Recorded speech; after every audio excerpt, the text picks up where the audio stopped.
লাখ টাকা কেজি দরে বিক্রি করছেন এইসব স্বর্ণ। সব স্বর্ণই নাকি স্বপ্নে পাওয়া গুপ্তধন। মূলত স্বপ্নে পাওয়া বলে এসব স্বর্ণের মতো দেখতে অলংকার সাধারণ মানুষ টার্গেট করে বিক্রি করছেন বরিশালের একটি প্রতারক চক্র। দরবেশ সেজে সাধারণ বয়োবৃদ্ধ ব্যক্তিদের টার্গেট করেই গুপ্তধনের প্রলোভন দেখাতো প্রতারক চক্রটি। যারা আছে যারা লোভী এগুলো কথা বলতে হবে যে 5 কেজি স্বর্ণ দেবে, ঠিক আছে, উড়াইয়ে দেবে, 5 লাখ টাকা লাগবে। আমি 2 লাখ দিব, 2 লাখ দিয়েছে। প্রতারণার শিকার হওয়া ভুক্তভোগী সোহারব হোসেন গাজী জানান, প্রতারক চক্রের সদস্যরা তাকে স্বপ্নে পাওয়া 4 কেজি স্বর্ণ কম দামে বিক্রির লোভ দেখায়। তিনি রাজি হলে 3 কেজি 900 গ্রাম ভুয়া স্বর্ণ বুঝিয়ে নেওয়া হয় তার কাছ থেকে নগদ 2 লাখ টাকা। পরে বাড়ি ফিরে প্রতারণা বুঝতে পেরে গোয়েন্দা পুলিশকে অবহিত করেন তিনি। পুলিশ অভিযান চালিয়ে নগরের বিসিক শিল্পনগরের এলাকা থেকে চক্রের মূল হোতা রিয়াজ, শ্যামল ও মনিরকে গ্রেপ্তার করে এবং উদ্ধার করা হয় বিপুল পরিমাণ ভুয়া স্বর্ণ।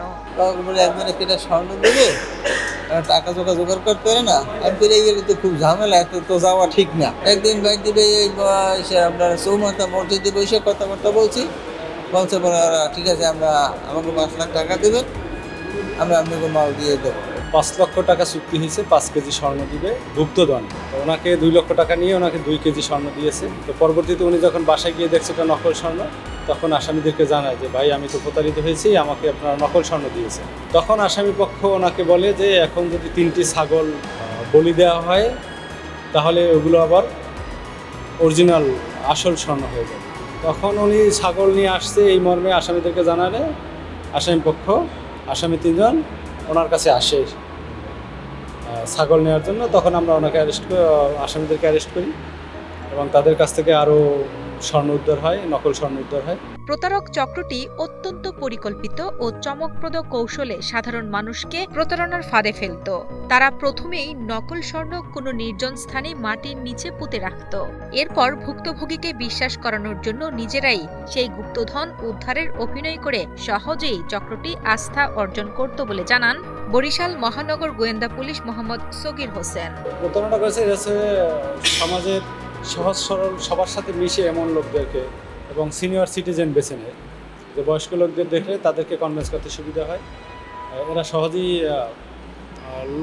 টোপ ফেলে আর কি, সিনিয়র সিটিজেন এবং যাদের টাকা পয়সা আছে এরকম লোক দেখে টোপ ফেলে। এই ধরনের প্রতারকরা প্রতিনিয়ত তাদের কৌশল পরিবর্তন করে সাধারণ মানুষকে ফাঁদে ফেলছে। তাই কোনো লোভনীয় প্রস্তাব পেলে সবাইকে সতর্ক থাকার আহ্বান জানান মহানগর গোয়েন্দা শাখার উপকমিশনার সুশান্ত সরকার। এদের কৌশলগুলো হলো সহজ সরল মানুষগুলোকে টার্গেট করে।